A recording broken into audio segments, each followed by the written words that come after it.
saya ada cerita sedikit tentang wajib militer, di mana dalam salah satu chapter kehidupan saya harus berada di Israel selama beberapa bulan yang cukup menggugah banyak sisi nasionalisme saya. Jangan melihat dari Yahudi yang dikatakan oleh pemahaman beberapa ahli agama sebagai musuh Islam, di mana di sisi lain agama itu seharusnya tidak punya musuh. Yang punya musuh adalah orang yang mengaku beragama. Itu kata pemahaman yang saya kurang pandai dalam urusan hal itu. Balik ke topik, berada di Israel sebagai manusia atau humankind, homo sapiens, satu spesies kita ini, dan yang beda hanya nation state atau negara bangsa. Israel seperti halnya Singapura, negara kecil minoritas berada di keliling negara besar, baik secara populasi maupun sumber daya alamnya. Israel dan Singapura itu negara yang sangat tidak punya apa-apa, namun faktanya keduanya menjadi negara kaya. Keduanya punya kesamaan, ada wajib militer. Di Singapura 2 tahun, di Israel 3 tahun. Kembali ke Israel, anak-anak mudanya sangat kreatif. Itulah impresi sewaktu beberapa kali bertemu dan berdiskusi dengan mereka di kafe, di meja makan. Semuanya kalau berbicara selalu menomorsatukan negaranya. Di Israel sendiri warganya ada yang Kristen, Islam, Davidian atau agamanya Nabi Daud, pastinya Yahudi, dan ras atau sukunya juga beragam. Jadi Israel sebagai nation,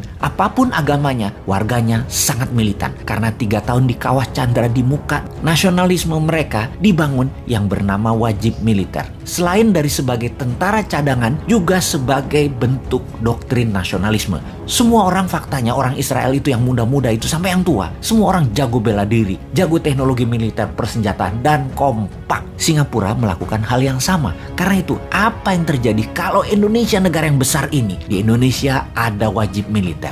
Nasionalisme generasi muda dan generasi di tahun 2045 ke atas, Indonesia pasti menjadi negara yang sangat dikagumi, sangat dihormati, dan sangat disegani. Ada sebuah cerita nyata, namun ini bukan mewakili semua orang. Jangan disamaratakan. Sekali lagi, ini kisah nyata saya dan jangan digeneralisir. Ini semua just for the sake of discussion. Untuk itu, saya minta izin, saya menyebut sebuah ras. Sahabat saya ini keturunan Tionghoa, sangat kaya dan sukses, berbisnis plastik beserta turunannya. Bahkan bahan bakunya 100% dari Tiongkok, menjadi top 5 pebisnis plastik kemasan di Indonesia. Sangat sukses. Dia mendukung salah satu partai yang mendengungkan kebinekaan dan sangat setuju, dia garis keras dengan Pancasila. Lalu suatu hari saya lagi makan malam, saya yang dianggapnya berseberangan dalam pandangan politik, di mana dia sangat memuja pejabat-pejabat sekarang yang menjabat karena beberapa mitra bisnisnya yang menjabat itu. Dia mulai bertanya, kalau lu konsep bernegaranya kan beda nih sama yang sekarang, apa yang lu lakukan kalau ada kesempatan mendapat mandat? Saya menjawab setelah menyelesaikan kunyahan makan malam itu dengan berkata, saya akan adakan wajib militer di Indonesia. Anak lu wajib militer 2 tahun tinggal di Barang. Anjrit, dia tersendak.